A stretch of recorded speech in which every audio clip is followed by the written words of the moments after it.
Aukeratuko nuke bizitzak aukeran eman zidana, izan zela Ertzainak taldea. Ni erdalduran nintzen eta Ertzainak munduan sartu nintzenean, erabaki nuen euskalduna izan nahi nuela eta gerora euskal irakasle bihurtu naiz, esik imaginatu ze importante niretzako. Ez dut disko bat aukeratuko, aipatuko ditut hiru, baina oso askar.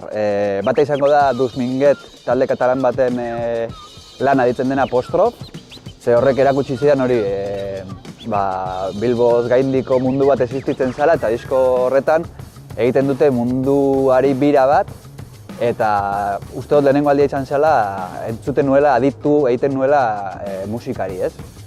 Gero aipatu behar dut akatzekin aterako dugun urrengoa, lastera aterako dela, Agogo hirugarrena.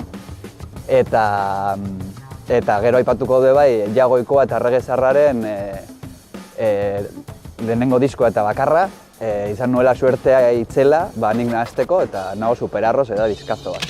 Hementxe ere jarraituko Jagoikoa eta Errege Zaharrarekin, daukatelako rocksteady bat, nire ustez euskaraz inoiz egin den rocksteadyrik politxena dela bikatu.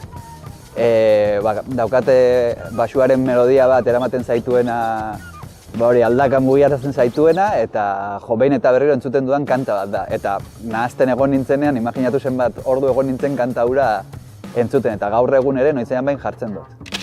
Hemen irakasle erantzuna ere eman behar dut, nik aditzen diot bai formari, bai mezuari, eta formarekin asko geratzen naiz, eta egon nintzen pentsetan hori galderetan eta hori, eta lehenengo etorri zaidan burura izan zen Larre Berdeak, Etxe Zuri eta Iagorriak, Ruper Ordorikarena, Martin Larralde. Uste dut dela esaldi bat kriston sonoritatea daukana. Akordatzen naiz bai Gariren guztiak lertu arteen kantan Esi Arresi Mamu, zelan da? Esi Arresi Mamu eta itzalkale mututa, uste dut musikalitate aldetik dela brutala. Eta gero ingelesez ere, baina gehiago mezuari dagokionez, gogoratzen dut Derrick Morganen Forward March kantan esaten dabela, da ospakizun bat independentziari gorazarra egiten zaiola, justo independentzia lortu dute Jamaikarrek, eta esaten dute because the time has come, when you can have your fun, let's make a run.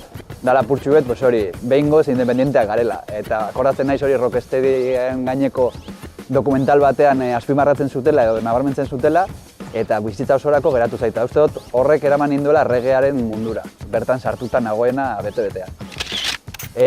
Badauz asko, argi dago, baina suerte izan dut, nire taldekide bat izan da niretzako referente bat. Da Akatze taldeko Oskar Redondo saxofoilaria, eta uste dut berarekin konturatu nintzela zure hizkuntza propioa garatu aldozula musikaren bitartez. Inolako estereotipo barik, inolako aurreritzi barik, eta zer den elegantzia, eta zer den goxotasuna, eta zer da musikarekin transmititzea. Gero pertsona moduen zesango dizut, nire kolega da, baina musikari moduan uste dut daukala barne mundu bat beste inorengan ikusi ez dudana. Nik musika entzuten dut denbora guztian, ni bakarri bizi naiz, imaginatu, denbora guztien dago zaratan nire belarrien inguruan.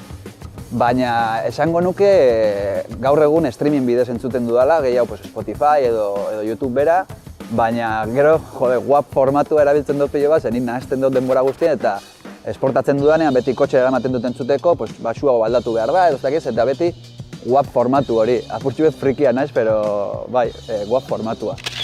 Hori, ibilbide luzea izan dut eta suertea izan dut ez bakarrik Euskal Herrian, baizik eta estatu mailan, Mexikon, Alemanian baita ere egon gara. Orduan leku batzuk aipatuko ditut dolan en plan askar, eta da Gato Calavera, Ciudad de Mexikon, Freedom Sounds Festivala Kolonian, Alemanian, brutala, Rototom, hori benikasimen egiten den reggae jaialdia eta hor ez dakitzen bat jenderen aurrean jo genuen eta hori egorako izan zen la hostia, ez?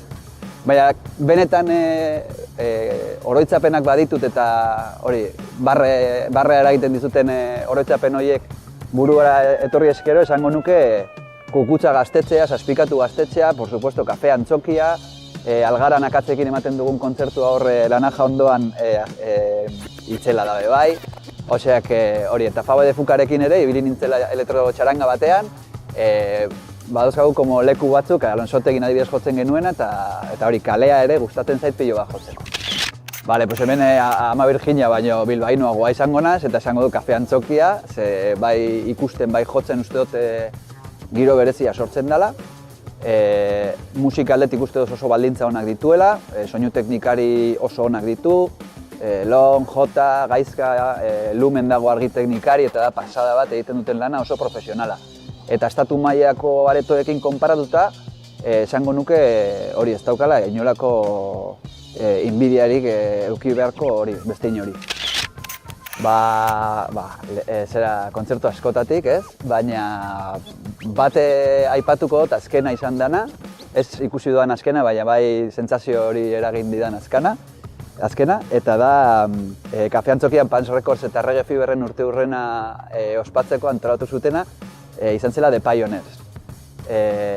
Eta kontzertua brutala izan zen, baina gero eta nagusiagoak garen regezaleak juntatzen ari gara ondino 50 urterekin eta gehiagorekin eta gutxiagorekin ere bai.